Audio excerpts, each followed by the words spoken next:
Injuries plagued the Liberty this year. There's other things that can happen. You just never know. So when you do have it, you have to maximize it. And that's really, to me, the story of dynasties and great teams and great players and greatness is they maximize when they do have the opportunity.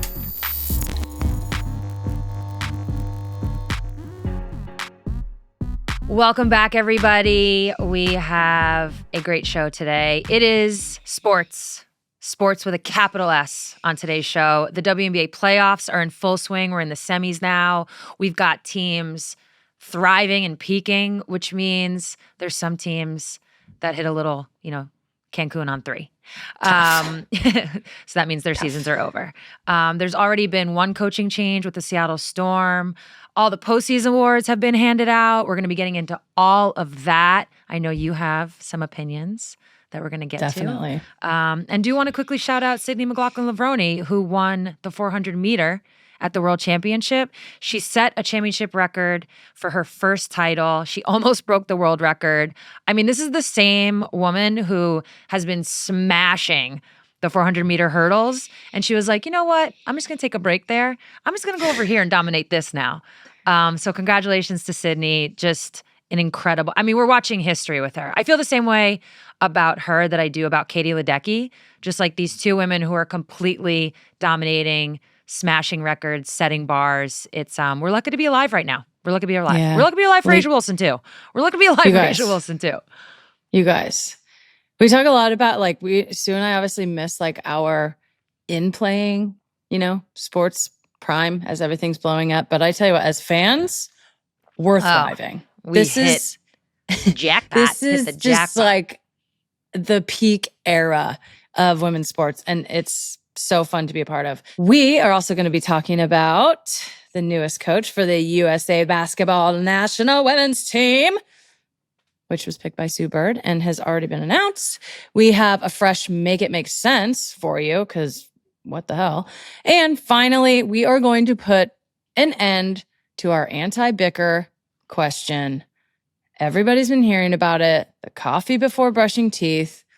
It is Coffeegate at this point. It's Coffeegate at this point. This might be the one that I feel like in the streets I've heard the most about. Well, you know what? Immediately take that back. You cutting the shirt is by far the most commented Bicker. By far. But this one is a close second. Everybody's had an opinion on whether to brush your teeth before or after drinking your morning coffee. Okay. Let's just go right for it. Our Capital S Sports Show. I'm Megan Rapinoe. And I'm Sue Bird. This is A Touch More. Let's get into it. Support for A Touch More comes from Google Pixel and the all-new Google Pixel 10. With Google Pixel's most powerful chip, unbelievable camera quality, and mind-blowing AI with Gemini, there's never been a better time to get outside of your comfort phone. It's got Magic Q, the time-saving feature that gets you the right info when you need it. Plus, a built-in camera coach that helps guide you on how to take the best pic. And you can generate videos of pretty much anything you can imagine with Gemini. Head to the Google Store now to learn more about how Google Pixel never settles. Gemini mobile app availability varies. Check responses. Internet connection required. Magic Q availability varies. Camera coach results may vary. Subscription required and availability varies for VO3 video generation. Users 18 and up. The check-in. Let's go. WNBA playoffs have started. Sue, let's just let it rip. It's been really exciting. I do admit, in the devastating turn of events, I had a family weekend in Portland, which was incredible. Congrats to Rach and Mary once again for another proposal. Love you so much. But I missed a lot of what was going on. But just a little recap. Semifinals have begun. Fever Aces, Mercury Lynx. We've gone from a 3-game series. Now we're in a 5-game series. Obviously, the finals will be a 7-game series. But we're in 5-game series. The first games were played last night. So we're going to let you know what we saw, mostly Sue. But, I always have opinions, whether they're well-formed or not. So by the time you hear this, game 2 will have already been played because the show is going to be dropping on a Thursday. But, Sue, let's start with Indiana Fever and the Las Vegas Aces. And the Fever show just rolled in there and snatched that game 1. What happened? They snatched it. They actually, that might be the perfect way to describe this. They just went in Snatched there it up. and took it. We've talked about this already, but they're a team that has just been through so much. Injury after injury, replacement player after replacement player, and they're finally settled. But and with that, they have Odyssey Sims, Shea Petty, Ariel Powers is some veterans are on this team that's joined forces with Kelsey Mitchell, Natasha Howard, and co. I can name them all, of course. But they're finally settled, but they still have this grit to them.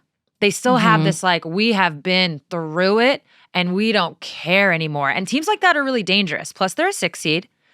So, I think they're the second 6 seed ever to get to the semis. The Chicago Sky did it in 2021. Or maybe not the second ever, but the one most recent after the Chicago Sky. And yeah, they're a dangerous team because there's no pressure and they're showing it. I think from the jump, they are putting a lot of pressure on teams defensively. You saw it against the Dream in round 1. You're seeing it again against the Aces. And they're putting a lot of pressure on teams with their pace. I mean, they get out. It's led by Kelsey Mitchell, who's basically an Energizer bunny. I mean, the way she bounces around the court. She's literally. So hard to guard. But I'm going to give a quick shout. I thought in watching the game, my very first impression was Lexi Hull and the way she guarded Jackie Young. We're going to talk about Asia Wilson plenty in this episode, but the player that can really change a game at times is Jackie Young. And Lexi from the jump was just all over her. Now, you might want to argue some of those were fouls. I'd be with you on that argument. But she set a tone. It was the first punch. She threw it. And that really just put Vegas on its heels from the start. From there, you saw not a lot of ball movement. A lot of stagnant play. Becky Hammond even mentioned that in one of her interviews. You saw them on their heels, like I said. You saw just a team that felt like they were trying to catch up the whole game. And then they started missing easy shots. Even Asia missed a couple bunnies. And I think once that happened, it just set a tone for the rest of the game. For Vegas, real quick, not to do a whole deep dive, but they did a lot of switching against the Storm in round 1. It was effective for the most part. They did a lot of switching against the Fever, not as effective. They were almost confusing themselves with all their switching. And that, again, is because Indiana just plays with such pace in the full court, in the half court. And oh my God, I haven't even gotten to Kelsey Mitchell in full. This is a player who is just absolutely on one. She scored the most points by a WNBA player in her first semifinal game ever. She now joins Lauren Jackson, Cynthia Cooper, and Brianna Stewart, which means I was there for LJ's 31 and I was there for Stewie's 28 in their first semifinal game. And I think quite the company, quite the list. And I think it was the big 3, Elle, Drea, and Chene. One of them said, you can't guard what you can't catch. And that's going to be Vegas's, that's going to be their issue. I knew I'm taking most of the airtime here because Megan, as you mentioned, you are sadly on a flight. But to sum it up, it felt like Indiana was super poised. They had an answer every time Vegas made a run. Vegas cut it to 3 with 2 minutes and 45 seconds in the third. By the time the third quarter was over, so 2 minutes and 45 seconds later, Indiana was up 14 again. It was like they had an answer for everything. So I feel like Indiana needs to just rest and play the exact same way. Of course, some tweaks here and there, I'm sure. And I think Vegas needs to settle down. They need to go a lot more ball movement, and they need to tighten up. If they're going to switch, they need to tighten up that scout, or they might need to change it altogether. But we're going to see, obviously, Game 2 will already happen. Game 3 will then be in Indiana, and I'm sure we'll see a bunch of different swings. But right now, Indiana has the momentum. I'm interested to see if they keep it. Well, not me not having watched the game at all and absolutely chomping at the bit to dive into this conversation and just have something to say. Well, would you like to? Who can I? I do. I have one think question. Did you see anybody's outfits? What'd you see? What'd you see anything? I didn't. But I do have a question. You mentioned it that they Lexi Hull just got like into Jackie Young and the physicality. We saw this last year at the playoffs. We've talked a lot about this, the physicality. Should teams, and they let it go a lot more. I mean, I was at the Storm game here against the Aces in the first round, And I just noticed that just like an increase, obviously in intensity, it's playoff basketball, all of that. Should teams be just like going harder and putting the emphasis and the onus on the refs to call the game tighter? If I'm teams and if I'm the Vegas Aces and Kelsey Mitchell is out here willy-nilly, just like, I mean, listen, you can't guard what you can't catch, but like, should teams be going a lot more physical? I don't love that for the game, but in terms of like a competitive advantage, your only responsibility is to win the game. Yeah, I mean, I don't love it because it doesn't love create it either, really nice basketball, but it is a game plan. I have played for coaches where this was an emphasis, not to necessarily go out there and beat them up. It's not like a coach is saying that, but they're saying it in like code words. Be physical, get up in them. You know, when you attach to them, don't let them bounce off of you. Stay attached. So there's ways. But sometimes when I watch these games, honestly, the whole regular season and then of course in the playoffs, because it does pick up, there's just more riding on it. So of course people are playing. Yeah, it's harder. not that they're playing. Yeah, they are. Yeah, it's interesting because people then ask, why don't they play hard during the regular season? When there's stakes, it's just different. I don't know what else to tell you. But yeah, when I'm watching, it was happening in the regular season. It's definitely happening in the playoffs. When I'm watching the way teams, and everybody's doing it, the way teams try to blow up pick and rolls. And what I mean by that is the defender just tries to get into the player with the ball and then like run through the pick and roll that they see is coming. It's just, I'm like, who is this serving? It's just a constant like sandwich. And it puts the ref, or you're putting the ref in the position to either call it or not. And I don't love it. I would love to see it cleaned up. But if they're going to call it or not, you have to just play the game. And you're always, as a player, always going to take what the refs are giving. This is just what 100%. it is. Yeah. Anyways. No, I think we'll see that. I mean, it does. It gets more intense. Teams know each other better. Everything is a little tighter. Everything is a little fine-tuned. So obviously we're going to see that. I do hope that they just keep it where it's free-flowing because that's just fun for everybody. Shot making, all of that. And obviously if they call it the same way on both sides, both teams are getting that advantage. But I can't wait to watch game 2 because I wasn't able to watch game 1. I did watch a lot of the other game, which was Minnesota versus Phoenix. Phoenix obviously made it tough, but Minnesota was able to find a way, and I thought down the stretch sure had themselves a point guard. Sure did. Sue Bird was in Courtney's ear last year, and Courtney said, bet. Yeah, exactly. But what did you think about this game and just in the series in general? Yeah, I mean, Minnesota showed who they are, why they're the number one team. They have like a true identity as a team. And I think when you have that, you just don't get rattled as much, even in moments when you could. So they definitely deserve a lot of credit, and we'll definitely get to Courtney's play in a second. But what's really coming through in all of these playoff games, the team that throws the first punch generally sets the tone. And I thought Phoenix came out, not quite the same first punch as the Fever had on the Aces, but definitely established themselves. And that's what made this game as close as it was. The final score is not an indicator of how close this was. It was a tie game going into the fourth, thanks to Courtney Williams, who finished with 23, 8, and 7. So it was clearly doing a lot. But also Fee. They both had big quarters in the third that got this game tied. I thought Kalia Copper played great. I thought AT played great. They were aggressive all game. In the fourth, it just kind of ran its course a little bit. Sometimes, who knows? I'm not saying they were tired or fatigued, but sometimes when you are playing super aggressive all game, it can catch up. Obviously, there was a couple of shots either way that sort of made the game. Yeah, Minnesota made a couple shots. Yeah. Yeah, Kalia definitely had some pull-ups that I'm sure she's thinking about tonight, like, oh, I normally make those. Yeah. And that's, listen, you get to this point, teams are fairly evenly matched, like for the most part. Sometimes it does come down to simple things like that. Minnesota does not have Dejanay Carrington, which is just another body, as they get into the playoffs. And this is a 5-game series. If they advance to the finals, it's a 7-game series. Mm-hmm. She's out for the remainder of the year. So, you start to think about fatigue and how that impacts things. But definitely want to talk about Courtney Williams. She just, in the fourth quarter, really took over. She was pushing pace. A lot of this happened in transition. She was pushing pace. She was finding her spots, had a couple layups. Ryan hit us with the call of a pizza pie, more like a Statue of Liberty looking layup. He's like, oh, pizza pied it. I loved that. But she also found her teammates. And that's that point guard vibe you were talking about. I want to give a huge shout out to Courtney, because I think particularly as an out and out scorer, shooter, her entire career as just a bucket getter, to make the transition.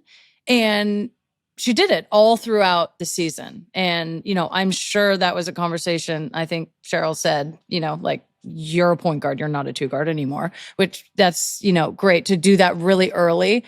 But to make that transition, where you've seen Courtney go games where she hasn't scored a ton, her shot wasn't falling or whatever, and to make that transition and just the mindset transition to take care of the team and to get everybody off and know that yes, when your shot is falling, that's just another huge weapon that team has, that your point guard is just automatic from that mid-range.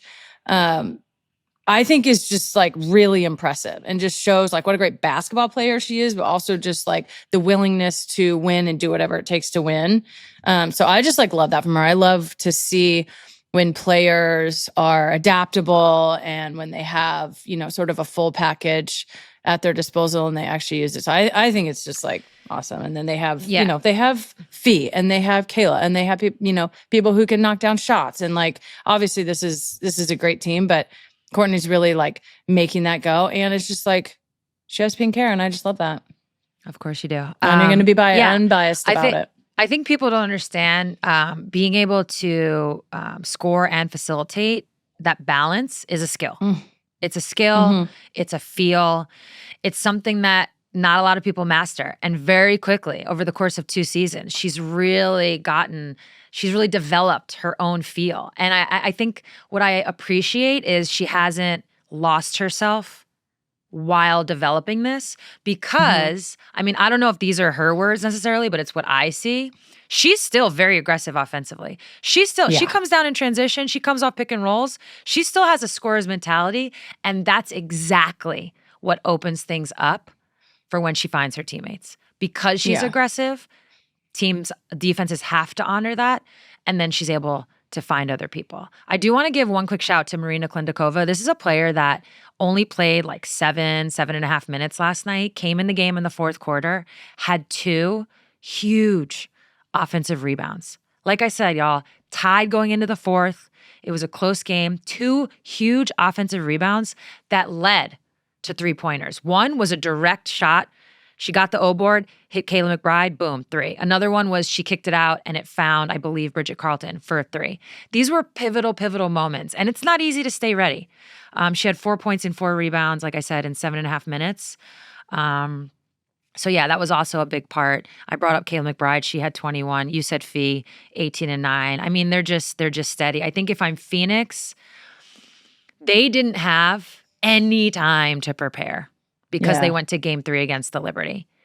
And I'd imagine they're pretty tired from that series as well. So I think they have a lot to be proud of in this first game. Also, I know Nate Tibbetts, their staff, KT, they're going to have a lot to pull from and get their team even more prepared. They just didn't have a lot of time. So hopefully the rest and the preparation, will help them. Will they exploit Satu's matchup a little bit more? Satu has size.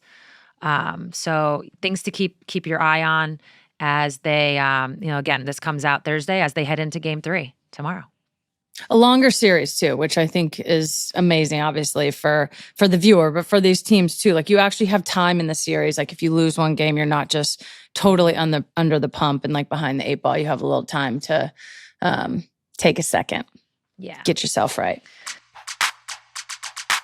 Support for A Touch More comes from Google Pixel. When it comes to upgrading your phone, you could settle for the same old. Or you could decide it's time to get outside of your comfort phone with the Google Pixel 10. So what does a phone that never settles look like? It looks like an industry-defining camera with a new built-in camera coach that guides you on how to get the very best from every shot. It looks like unprecedented time-saving tools like Magic Q, which can help pull up the right info right when you need it. It looks like being able to share your camera in Gemini Live to have a back and forth chat about what you're seeing. And it looks like mind-blowing video generation, which allows you to create videos of practically anything you can imagine in Gemini simply by describing it. Head to the Google Store now to learn more about how Google Pixel never settles. Camera coach results may vary. Magic Q availability varies. User 18 and up. Check responses for Gemini Live. Compatibility and availability varies. Users 18 and up. Subscription required and availability varies for VO3 video generation. Users 18 and up.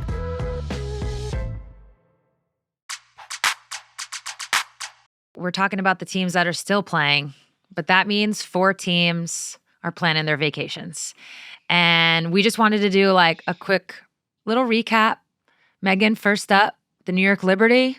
What'd you think of their year? I mean, there's not even anything good or bad to think about it. I mean, injuries happen. You know, Jonquel, long injury. Sabrina had a couple games out. Stewie, obviously, with, the long injury at the end of the season. And then, in just heroic fashion, playing, so many minutes. I know it's like I've had an MCL sprain. That shit hurts. So bad. That might be the worst thing so there's like levels to that, or like categories. I know there's injuries where like you tear your ACL, your Achilles, you're done. You're out. It's a wrap. Those are the worst for obvious reasons. Yeah.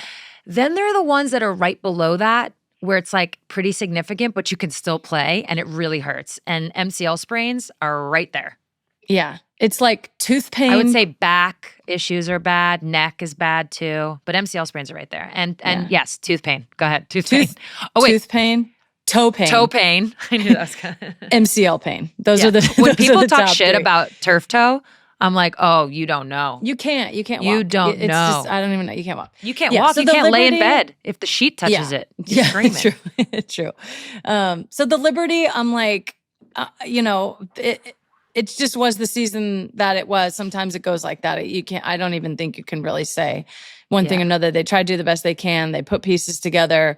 It kind of just was what it was. When you have injuries like that, you just do the best you can, and the rest is the rest.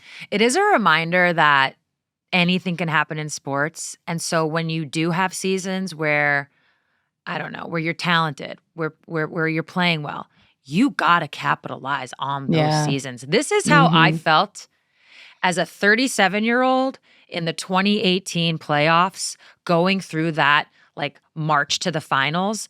I knew we were healthy.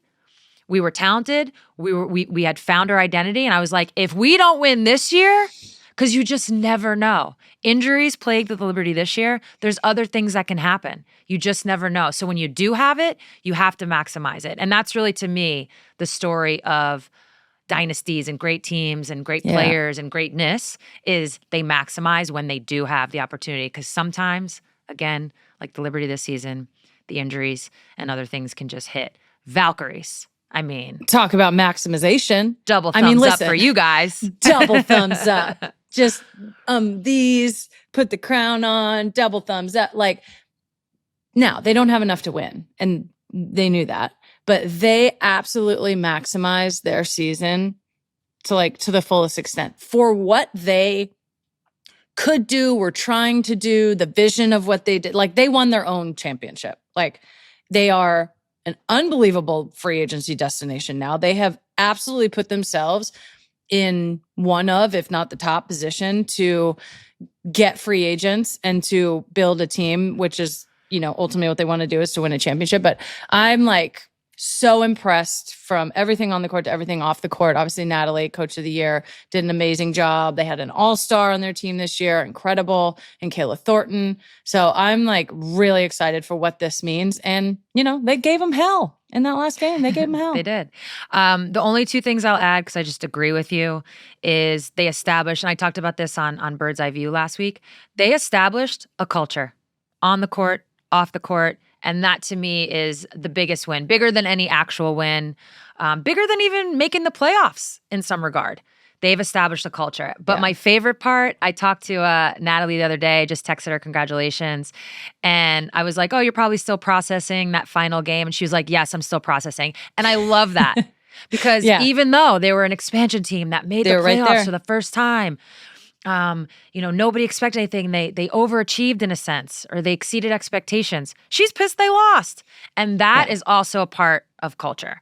So huge shout out to them. There's just one more thing I want to say, and it's just a shout out to, I don't know if it's the ops team, the event planning team, the front office, all of it, for the game that they put on in San Jose at the SAP Center. I turned the TV on and I was like, they've been lying that they moved out of Chase Center. Like, it looked exactly the same. So just a quick shout out to that team. I can't even imagine all the hoops that they had to jump through to make that place, look and feel like Valhalla. So I just want to give a little quick shout out to that group that did that, because that's a big behind the scenes group and it looked unbelievable. Okay. Yeah. Moving on. Atlanta Dream. Atlanta Dream. Yeah. I know that it's a disappointing situation to have gotten upset in the first round. I know that's disappointing. I know that, but it's literally going to be the best thing that happened to them, because it's going to fuel everything. And it's a team with a first-year head coach in Carl Smesko, first time playing under his system. Listen, we all know free agency is going to be wild. We've said that time and time again. So it's not to say all the players will be back, and that might be what makes this extra disappointing. It might be the only time this group got to make a run. But if they're able to keep some of their core players, it will fuel them. It will 100% fuel them. They'll have another year under their belt. They'll have played for Carl. And I think even though it sucks, we can all look back on moments like this that allowed us or helped us push ourselves, push our teams to another level. But yeah, it was. I think overall the season was a success. They finished third. Again, a team that probably exceeded people's early expectations. So a lot to be proud of. But yeah, it's always a bummer when you lose in the playoffs. When you get upset in the playoffs, that's a tough pill to swallow. Well, I'm glad that you gave your opinion first, because obviously you're a resident expert, and there's a reason why. Because I was going to say only going to focus on the playoffs. No, I was going to say this was the most disappointing one, just because they had such a great season and they were so good. But then that's a great point. If they're building something, and obviously this is Carl's first year, and it was a huge success by so many standards. So that's a good point. I'm adding that into what I think, because they have a ton to build on. And again, you've never gotten upset in the playoffs. Oh, I have. Nobody's immune to this. No, and it's totally what not. You do. Nobody's immune to it, and it's what you do with it. Yeah. No, totally. It's going to give them, a ton of motivation, which every team needs. But yeah, that's a bummer for them. But yeah, they've caught the Feef show on just a heater, and sometimes it just be like that in sports. Sometimes it be like that. Last but not least, our dear Storms. Tough. Yeah, I think I actually talked about this on Bird's Eye View last week as well. Tough season. I think there's moments in the season or stretches where you really got to see who the Storm could be. And then there were stretches where you got to see almost, like the worst version of them. And that was kind of the story of it. A lot of inconsistencies, which really, I think, the disappointing part of that is that it led to a 7 seed. So then you don't have home court advantage. Because clearly, you saw them in the playoffs. They can play with anybody. That was never the question. We knew if we got to the playoffs, like anything could happen. And then not having home court advantage, especially in a 3-game series, is hard. So I think that's where you can kind of zoom out and be like, man, the reason why we have to be consistent in the regular season, and this is kind of a duh moment, is so we can get a higher seed to have home court advantage. But obviously that wasn't the case. I think they can be proud how they finished the season, but maybe look back at the different stretches and really reevaluate. And obviously part of that reevaluation is that Noelle Quinn's contract had run out. It's not being renewed, which is essentially saying that she is moving on. And yeah, Noe was there, I was teammates with Noe. Noe was an assistant coach when I was there. Noe was the head coach for my final, I guess, basically 2 seasons, season and 3 quarters. So it's sad. It's always sad because she's been a huge part of the Storm organization.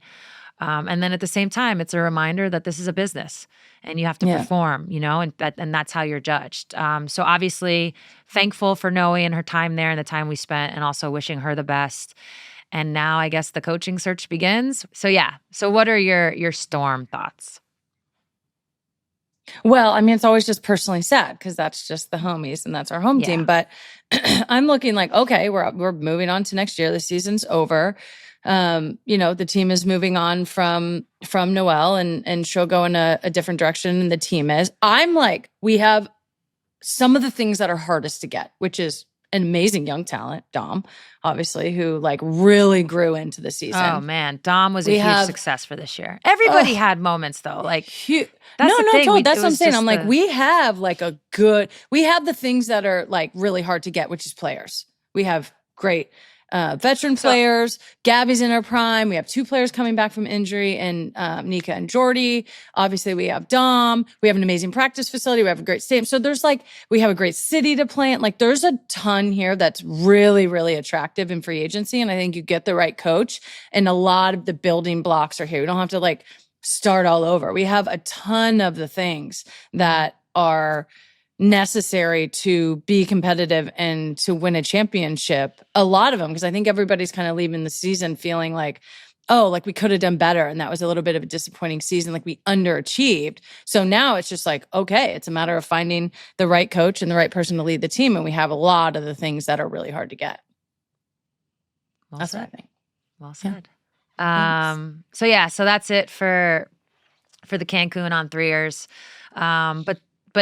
But as of today, as of yesterday, all the postseason awards have now been named. We've already kind of talked about a bunch of them. A'ja Wilson was named MVP. This was something that we talked about with Elle Duncan last week. That was her vote. That was our vote by the end. Before we get to the fact that, she's the first 4-time WNBA MVP in WNBA history, literally the first. She's also 4 for 8 in her career. She's played 8 seasons, and she's got MVP 4 times. So that's a pretty good batting average right there. I would take that. That's she's 500%. Also that's 500. That's also percent, not percent, not 500.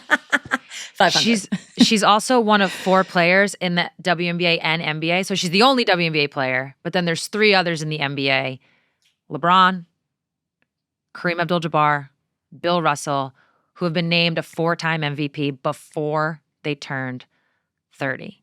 So we're going to talk about that in a second. But real quick, something the WNBA did different this year, they announced the MVP finalists. They had never done that before. And it took me a second. I was like, wait a minute, have they done this before?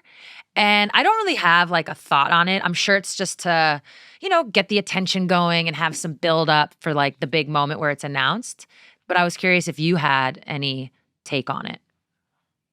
Well, I like the drama. I mean, I want all the conversation to be out there. I want to know who voted for who. I want to know why. I think there should be names attached. I want to know what's going on with the next topic that we're going to be talking about, which is Defensive Player of the Year. I want to know it all. I like knowing. Like, listen, it's fine. These are the only 4 players that were up for it. Great job, everybody else, but you ain't in this conversation. I think it's fine that we say, these are our best. This is their resume for the season, and like, what does everybody think? I liked it. What about you? Yeah, I'm totally neutral on it. I am straight up Switzerland. It's never been done before.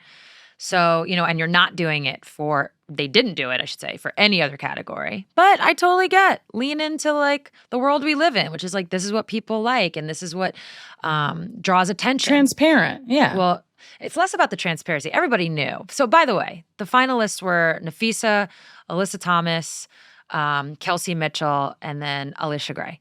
So it's like everybody knew these were the finalists. But like they're leaning into the currency of the world today, which is attention. And I have no problem with that. Speaking of, I don't even know if this is a great segue. Speaking of currency and attention, this has nothing to do with it. I thought the Nike commercial was great. I thought A'ja's Nike commercial was sensational. Again, Nike just nails it. The tagline, it starts with, who does A'ja Wilson think she is? That's the tone. And it names a couple things, different highlights in her career, where she's from, where she's come from. At one point it says, she's a model and a role model. She does whatever she wants. And that's, again, like the tone and the attitude. And at the very end, it asks again, who does A'ja Wilson think she is? And then it finishes with, she is who she thinks she is. That's how it was. I mean, bravo. Give it up. Well done, Nike, as per usual.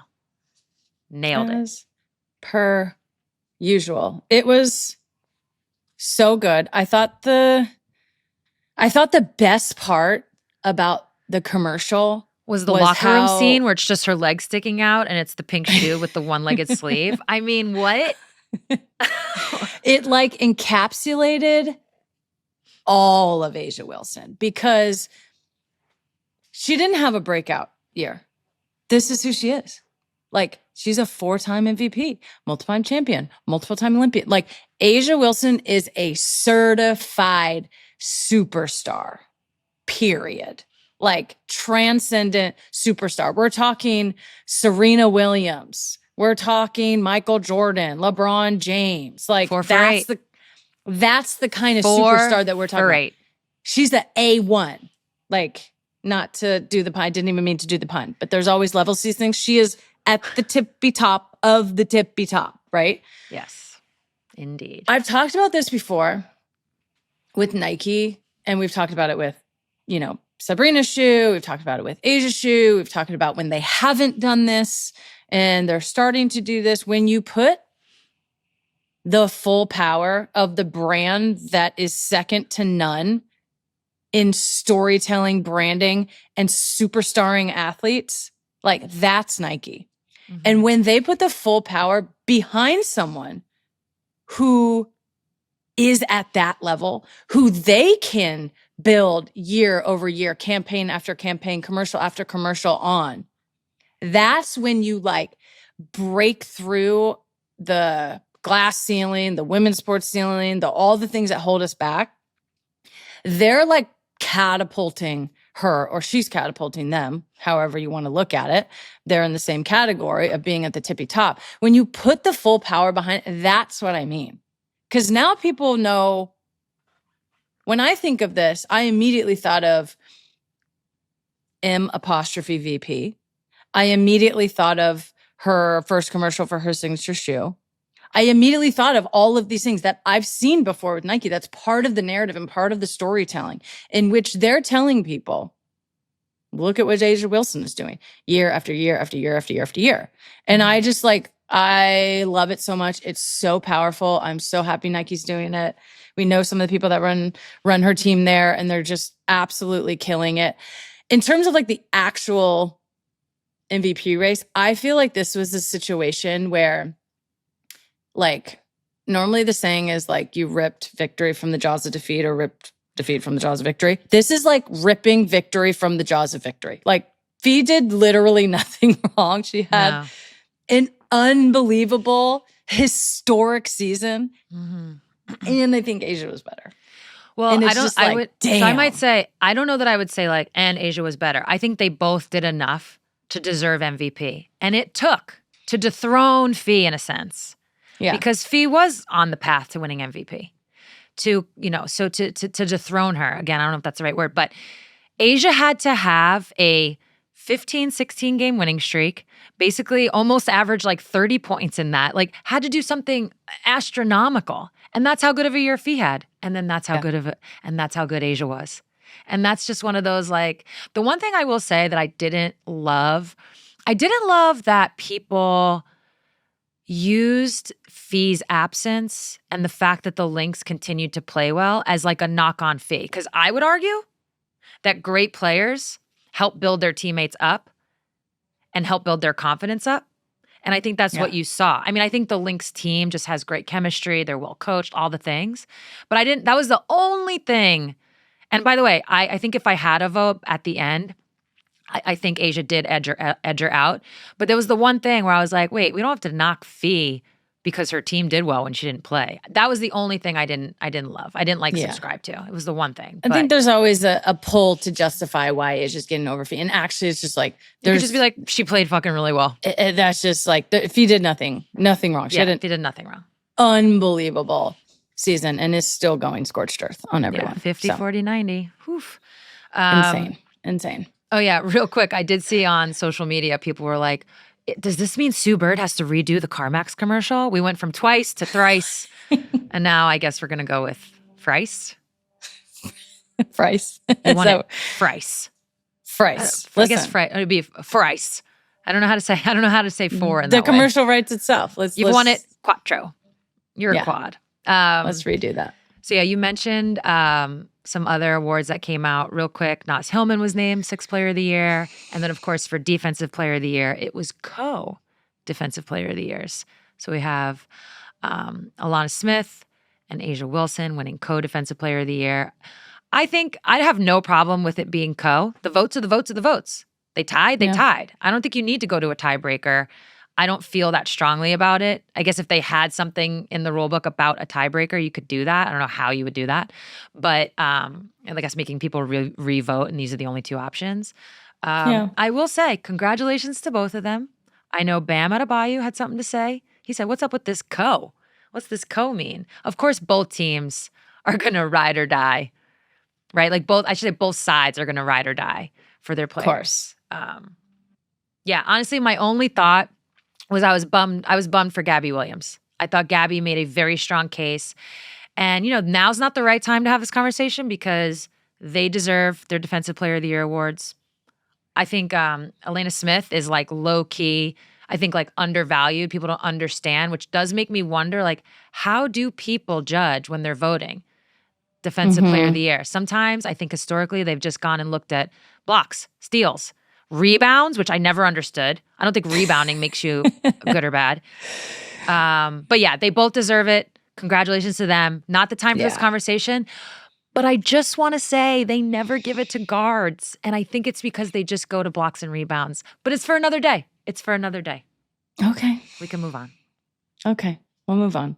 We'll revisit it. So congratulations to all the award winners. Yeah. Everybody's so deserving. Everybody. Moving on to the next topic. It's been announced. It's already been announced on Monday. Sue Bird, managing director of USA Women's Basketball, has selected her coach for the upcoming 2028 LA Olympics, home Olympics. It's actually the national team coach, and we have World Cup before the Olympics. So don't go jumping the gun there. Hey, this is why we have the expert on. You. Sue, you've selected Kara Lawson to be the next national team head coach. And I want to just ask you a few questions about it. I mean, obviously I've Fire been away. Here all along. Questions you have no idea what the answers are to. Yeah, questions I have no idea the answer to. Honestly, sometimes I don't. Sometimes I forget to ask questions. And I'm just like, over here vibing. Elena Deladon was also named managing director of 3v3. So I want to get your thoughts. 3x3. Yeah. Congratulations 3x3. to Elena. Yeah, really cool. I love former players getting involved and like being the brains behind these operations is just like perfect. So congrats to Elena on that. But Sue, just in general, like, how are you feeling? This decision is out in the world now and it's live. It's live. I'm feeling great. I'm feeling really excited. I think with decisions like this, you want to do your homework and your due diligence and, all the cliche things you can say. But when it's finally decided and you finally announce it, now the work actually begins. And that's really why, you take a job like managing director. Yes, you want to be thorough about the selections, both for the coach and the players. But then, this is where the fun starts. So I'm so excited to have announced Kara. I know she's going to do an incredible job. But yeah, can't wait to get started. How was the process for you? Obviously, you played in USA basketball for more years than I can count. Played in the W forever, played overseas. How did all of that go into your process and just how in general was this process for you? Yeah, I took my time. I definitely used my experience as a player. I definitely used my understanding of USA basketball and, what it is and what it takes and how to win gold medals because, anybody who follows the team knows we don't have a lot of training time. We don't get a lot of time together. And so you really have to be strategic. And more than that, you really have to have an understanding of how to accomplish the goals in this short time. That goes for players, and it certainly goes for coaches. So I think for me with Kara, it was just like she kind of had like all the things I was looking for. Kara had, extremely smart, extremely prepared. I knew that because I played with her. That's exactly who she was as a player. Other thing I'll add, loves the clutch moments, loves the big moments, lives for them. And so that was kind of, that's one part of it. Talking to her about basketball in general, just really enjoyed those conversations. And then the other part of it is she has a ton of experience with USA Basketball as a player, like I just mentioned, but also as a coach. She was a gold medal winning coach with the 3x3 team in Tokyo. She has done a bunch of USA Basketball with the youth. I'm not going to name all the names, but most recently, she was an assistant on the last cycle where the team won a gold in Australia for the World Cup in 2022, and obviously gold at the Paris Olympics. She was an assistant for that. And then most recently was the head coach with the AmeriCup team, which is a college team because the AmeriCup is played in the summer. It's a bunch of college kids that hold it down and they go compete against the other teams in the Americas who are pros, and they won gold there. So I think you put that all into, like I said, a pot, if you will, and Kara just came up as the right person. Okay, I want to talk to you. I want to ask about like what you want to see as the evolution of this team. It feels like to me we're at like a little bit of I don't know if a turning point is the right way to say it, but something feels different about and felt different in the last Olympics. The quality of the rest of the world, I think, it's not like the catching up thing, but it's just like they're getting a lot better. The final game, obviously the gold medal game was very close. So I want to talk about what you see and what you want to see as the evolution of this USA basketball team, but really like how you plan to get there and what your thoughts are like moving through this next year and a half. Because I think, admittedly from my mind, I was like, LA 2028. But it's like, no. Actually, there's a World Cup and there's a lot of other things that have to happen. Qualifying tournaments and camps and World Cup. Talk us through the next, 2.5 years really before we get to what undoubtedly will be an incredible home Olympics for this team. So yeah, I already mentioned that the obstacle for us and the challenge is always lack of training time. So as far as the next couple years go, we have camps, we have a qualifying tournament, even though we technically already qualified for the World Cup in March, and then boom, World Cup. And I think as far as like evolution goes, the one thing I have learned from being with USA Basketball for my entire professional existence, you can't know until it's time to know. You're not gonna know until it's time. I could sit here, 100% could sit here and jot down names, and I think it might be this, or maybe this player, or maybe that player. And eventually I'm gonna get to like 25 because you just can't know who's healthy, who's playing well, how is this person evolved as a player? How is this person evolved as a player? All of these things are just in constant motion, and that's why you gotta go. You gotta go one camp at a time. In this case, one qualifying tournament at a time, one World Cup at a time, and so on.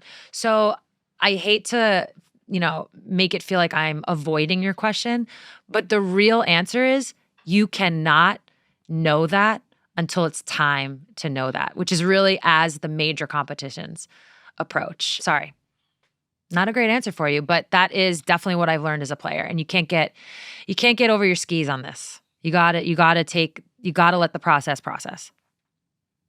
So are you avoiding my questions? No, but I'll tell you off air. No, I'm joking. Okay. Let's just hypothetically look towards LA 2028, which is just so incredibly special and rare for athletes. I'm so excited for American athletes to have a home Olympics, all athletes. Yeah. You've said this before, but do you think women's basketball is going to be the hottest ticket in LA? And why? I've been saying I think so. You can just feel it. You can just feel it. Women's basketball, college basketball, the WNBA, the excitement, the attention, the traction, it's all the momentum. It's all growing. It started growing a couple years ago and it has not stopped. And I just feel like having a home Olympics, given potentially some of the names that could be on the team. It's like these are becoming household names. And when household names collide with the Olympics, by the way, fingers crossed that everybody's healthy. Of course, I want that. When they collide with a home Olympics, well, first of all, when they collide with the Olympics, period, it just kabooms. A home Olympics on our soil, I just can't imagine that women's basketball isn't going to be one of the hottest tickets given everything that I just said. Well, listen, I think we will all be watching with bated breath on who stays healthy and how the team evolves, and hopefully seeing some of those household names. It's been just personally a really fun process watching you go through this. I would put Sue Bird in charge or be the managing director of anything that I needed managed. So it's been really fun. I basically am your managing director. Let's be honest. Exactly. And you guys, it's awesome. But no, it's been really fun. I think everyone is really excited. I know I'm really excited to see you in that red polo and those khakis on the sideline. Okay, moving on. No, we're really exciting. It's really exciting. Congrats on picking the coach and doing all the things. Your two main jobs are picking the coach and picking the roster. So you've got one of those down, and I can't wait to see where you go next. So congrats. Thank you. I'm excited for you. All right, we're bringing back an old segment here. We haven't done this one in a minute. Make it make sense. Make it make sense. Things we just do not understand. And this week, we're going to take a listen to the press conference for the New York Liberty of Breanna Stewart, Sabrina Ionescu, and Sandy Brondello, all three of them. We had a reporter ask a really interesting question. What would you say to those who question whether Sandy should be here next year to coach you guys again? What the?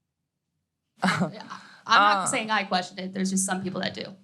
I mean, to anybody that kind of questions Sandy being here, like, this is a resilient group, and she has our back and we have hers. And the way that she continued to kind of, I don't know, deal with the cards she was dealt, like, was incredible. It wasn't easy for anybody, but she came in every day with a positive attitude and a mindset to put us in our best positions possible and best foot forward. So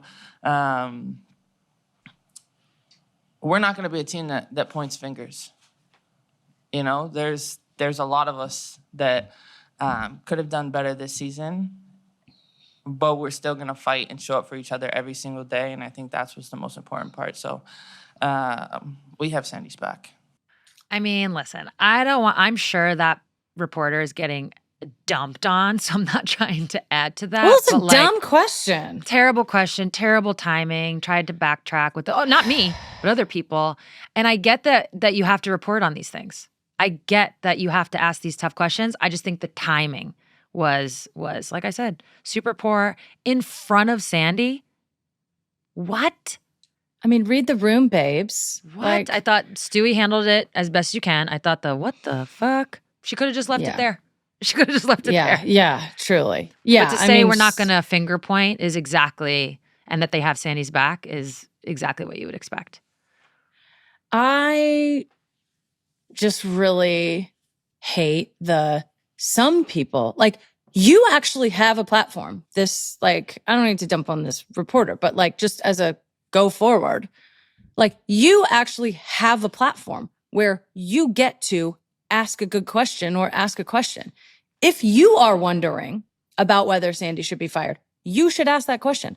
Some people say you should drink bleach. Like, what do you think? Like, just because some people said it doesn't mean you should talk about it or do it. I think that is part, it's like, some of what we've been talking about, like, in the women's sports media landscape is like, well, some people have said this. And some people, who are these people?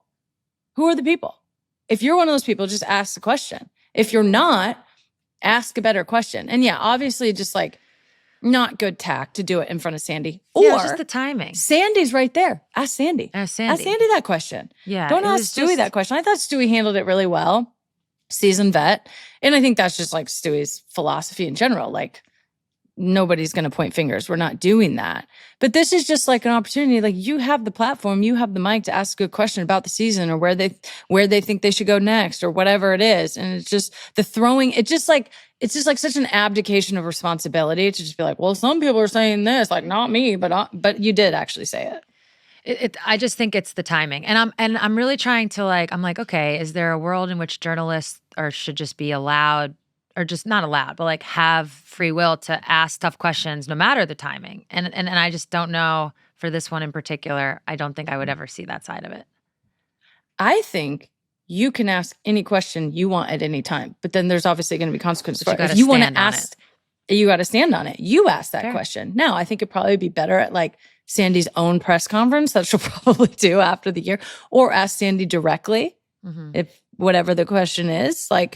Whatever, you can ask whatever question you want, but doesn't mean it's a good question or good timing, or it doesn't mean it's gonna, lead to players or coaches. Honestly, it just wasn't you. Nice. How about that? It just felt not nice.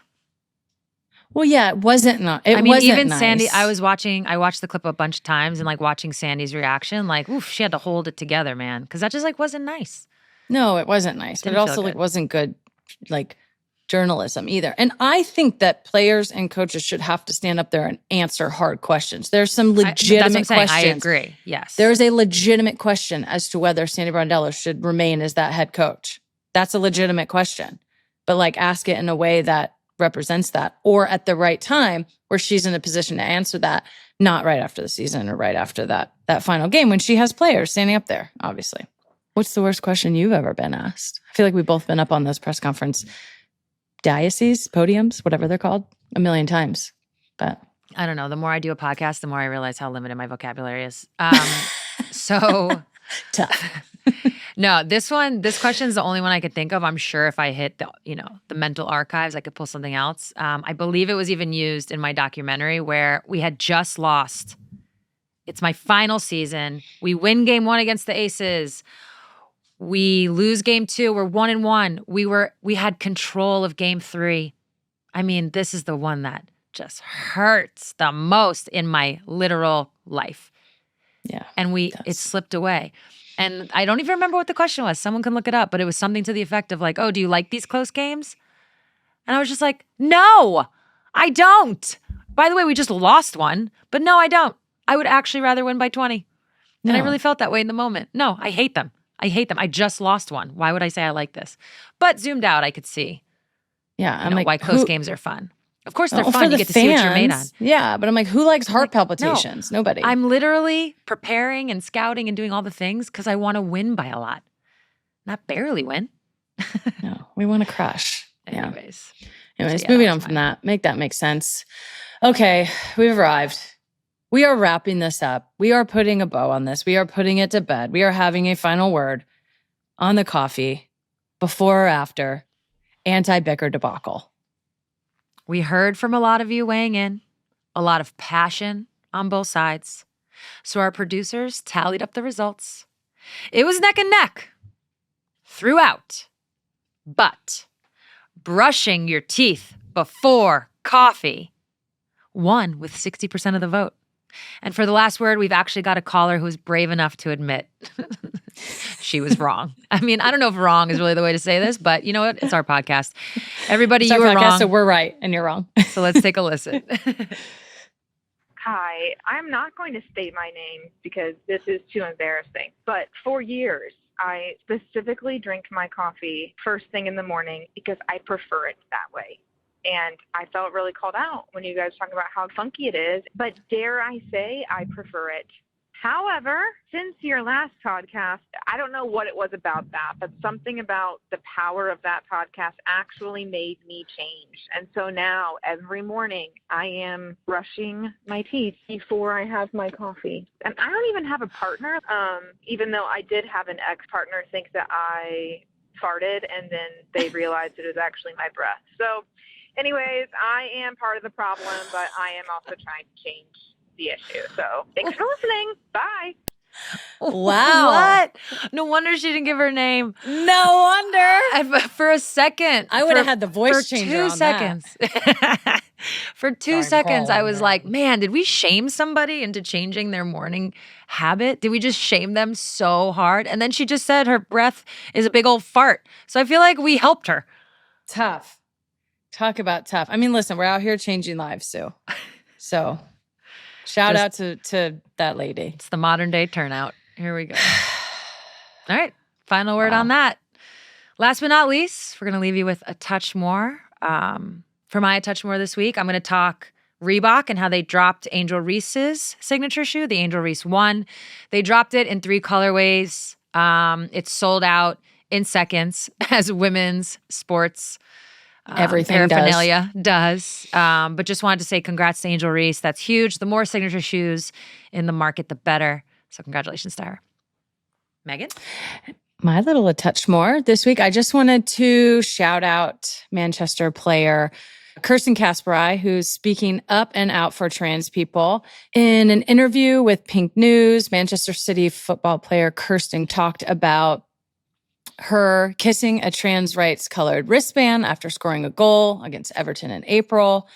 She said, quote, "All I care about was showing my trans siblings that I saw them. I cared for them and that I was there for them, that wherever I am, I will make sure that there's a safe space for them too. The trans existence within the queer community has always been such a prominent presence. And I know that if it was the lesbian community that was being targeted, the trans community would have fought for us, stood with us, as they have done countless times before." So I just wanted to shine a nice light on this. Again, I always say I love it when players, and I'll always encourage players to use their platform to talk about the things that they care about. Trans people are just under the most horrific attacks in our country and abroad. So I know the support is just needed and wanted and much appreciated. But shout out to, all of the trans homies and to Kirsten Kasperai for shining a light on them. So love that. That's it for this week's episode. We will see you next week.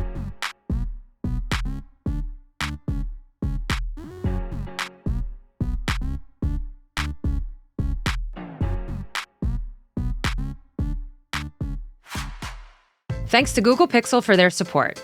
If you're tired of settling for the same old phone, it might be time to switch to the Google Pixel 10. It's got the time-saving Magic Cue, which gets you the right info when you need it, a built-in camera coach that helps guide you on how to take the best pic, and the ability to generate videos of pretty much anything you can imagine with Gemini. Head to the Google Store now to learn more about how Google Pixel never settles. Magic Cue availability varies. User 18 and up. Camera coach results may vary. Subscription required and availability varies for VO3 video generation. Users 18 and up.